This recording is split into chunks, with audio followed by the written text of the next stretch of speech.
Ассаламу алейкум достар. Есен Елеукен YouTube каналында бокс жайлы хабар. Әлем біріншілігі жалғасуда.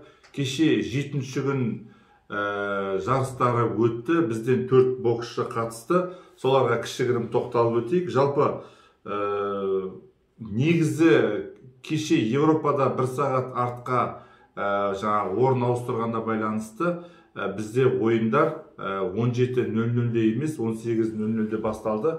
Мен сіздерден кешірім сұрайын. Кеше кейбір көрермендеріміз шығып, осындай уақытта басталады деп едіңіз ғой деді. Сол ауысқаны бүгін енді күндізгі сессия 18:00-де басталады, а кешкі сессия 23:00-де басталады. Тоқталып өтейік. 54 келі Махмуд Сабырхан шотландиялық Мэтью Макхейлмен кездесті. Өте бір қиын кездесу болды. Біздің бала Махмуд өзінің жылдамдығының арқасында бір ерекше жылдам, басқаша қимыл, осы қимылдарының арқасында жеңіске жетті. Негізі Мэтьюда оңай жағылар жаңғақ емес екен, өте мықты боксшы. Ең соңында Махмудтың қолын көтергенде Мэтьюда қол шапалақтап Махмудтың жеңісін мойындады. Бұл жерде Махмудтың енді алдыңғы осы қарсыласына қарағанда бойы кішкентай, қолы қысқалығына қарамастан осы жылдамдықтың арқасында бір емес 2 бас есе жоғары жылдамдықтың арқасында жеңіске жетті. 60 келіде Саматалы Төлтаев колумбиялық Дуван Морено Зулетаны жеңді. Негізі Саматалының бірінші қарсыласы, екінші қарсыласы оңай емес. Саматалының кішкене шаршап қалатыны, физикалық тұрғыдан кішкене ойланатындай жағдай бар екенін көзіміз көрді. Алдыңғы кездесуде 3-ші раундта болса, осы кездесуде 2-ші раундтың өзінде кішкене шаршағанда байқалып қалды. Бірақ мінез бар, Саматалде мінез бар. Сол мінездің арқасында осы жеңісті жұлып алды. Жалпы Махмуд Сабырхан туралы қайтып оралайық. Махмуд Сабырханның келесі қарсыласы бразилиялық Тринидад, өте мықты боксшы.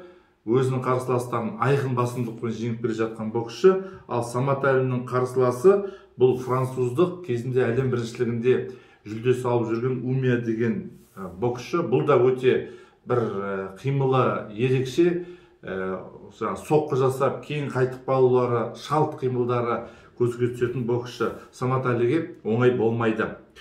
Махмуд та Саматалде ширек финалға жолдама алды.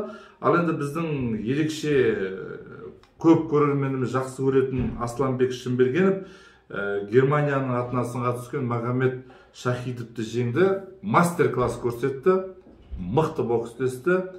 Екеуінің дене бітімі, қолы бірдей болғанмен Асланбектің тактикасы өте жоғары болды, шеберлігі бір бас жоғары болды. Және 3-ші раундта қатты соққы беріп жарысты тоқтатты. Яғни бұл нокаут болмаса да нокаутқа татитын. Енді төреші рұқсат берген кезде нақты нокаут болатын еді.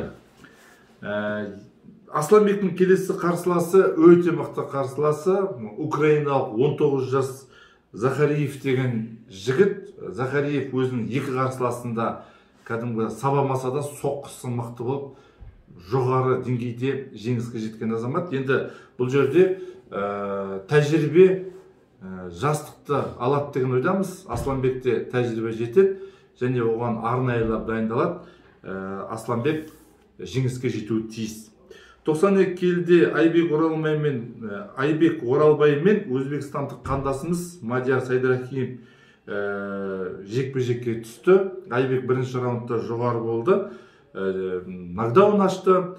Бірақ дегенмен қаздардың бәрі бірдей ұпай санын берген жоқ, 4-1 болды. Египеттік төреші тіпті қарсыласына берді. Ал екінші раундта Мадияр мінез көрсетіп, керісінше Айбекке біраз қиындық туғызды.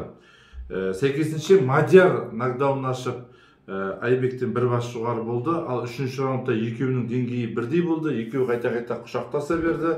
Бірақ біздің баланың екі жақта бірдей болды деп ойлаймын негізі. Бірақ Мадиярдың кішкене жеңіске деген құлшынысы жоғары болған сияқты.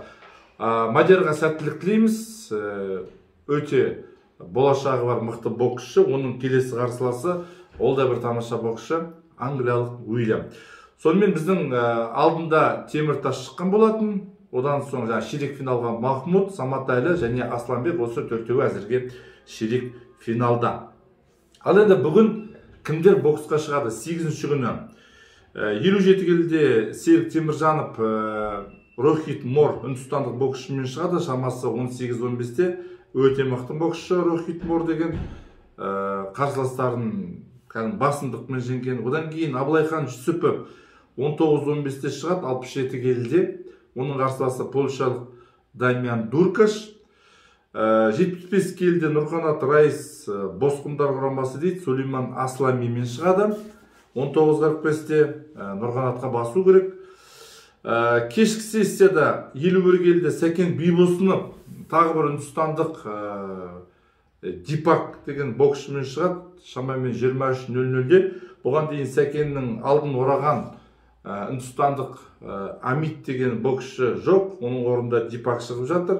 Сәкен бұл чемпионатта жақсы өнер көрсетуде, сондықтан Сәкенге табыс тілейміз. 63,5 келіде Саматәлінің егізі Санатәлі Төлтаев украиналық Денис Писоцкиймен шығады, бұл шамамен түнгі 12:30-да. Және 80 келіде Айбек Оралбайдың сыңары Нұрбек Оралбай венгриялық Бал Ковачпен шығады. Бұл 6 салмақ бойынша шығады, бұдан жеңсе ширек финалға шығады, ал ширек финалдан өтсе онда медаль қолда деген сөз.